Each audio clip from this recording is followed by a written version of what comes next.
Jurnal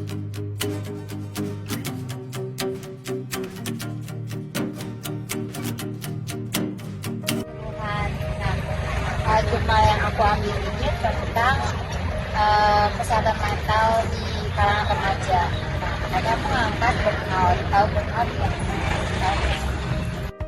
Tujuan aku bikin wawancara ini itu biar kita tuh sama-sama bisa aware sama diri sendiri. Karena kalau burnout itu sebenarnya kalau terkait kesehatan mental menurut aku ya kendalinya itu ada di pikiran kita kan. Jadi kalau kita bisa paham sama apa yang kita butuhin, paham sama diri sendiri, pasti kayak agak bisa terrelasi gitu loh terkait burnout ataupun kesehatan mental. How can handle it? Nah, burnout ini tuh kita sama-sama tahu kalau Gen Z itu kan sering banget biasanya didramain, semua hal didramain gitu kan.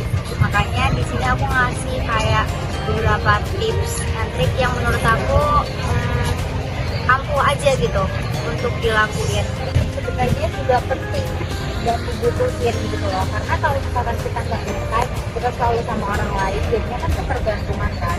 Jadi ketika kita benar-benar kan katanya kita tuh sebenarnya lagunya diri sendiri, makanya kita tuh perlu sisain ruang buat kita tuh cuma punya diri sendiri, terus kayak sesekali ngobrol, kita mukanya itu di kamar doang dengerin musik atau movie atau apapun itu tuh kayak gak apa-apa banget gitu loh. Kayak setidaknya setengah hari kalian meeting atau 1 hari itu cukup kok menurut aku ya.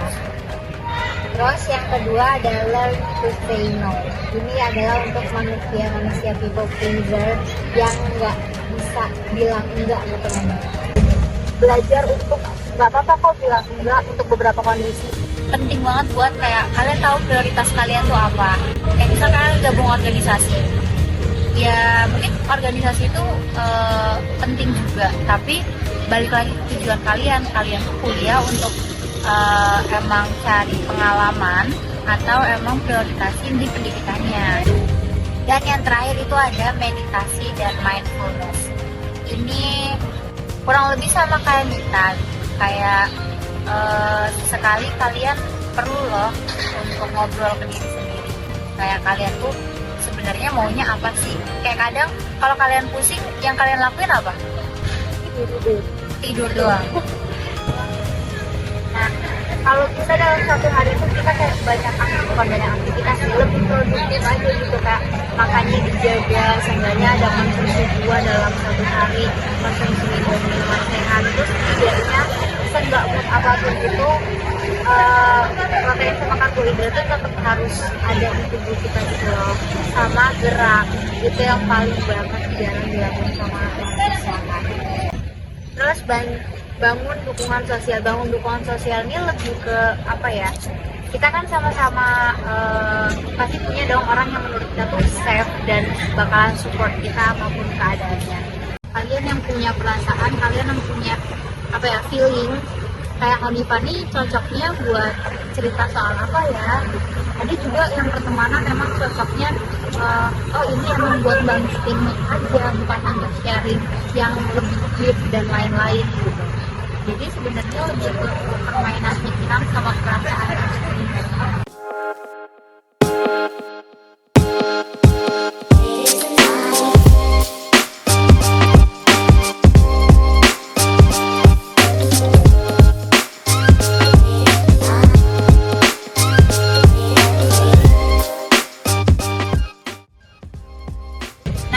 Kalau bisa sih tertulis ya, karena lebih terstruktur aja. Kayak misal hal kecil deh, kalian udah di kuliah semester 1 nih, apa sih pencapaian yang mau kalian lakuin? Hal kecil aja, kayak misal ikut organisasi, checklist kan, atau mungkin ikut kepanitiaan, atau mungkin hal kecil lainnya kalian bisa me time sendiri. Itu juga pencapaian kan, hal-hal kecil aja gitu. Karena menurut aku kalau misalkan kita udah mulai bisa kayak terstruktur gitu, agak ngebantu untuk kedepannya. Karena kan kita nggak mungkin semuanya cuma direkam di otak kan.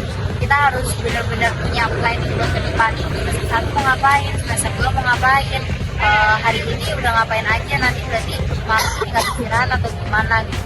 Itu kalau bisa kayak kalian punya jadwal harian atau mungkin list pencapaian.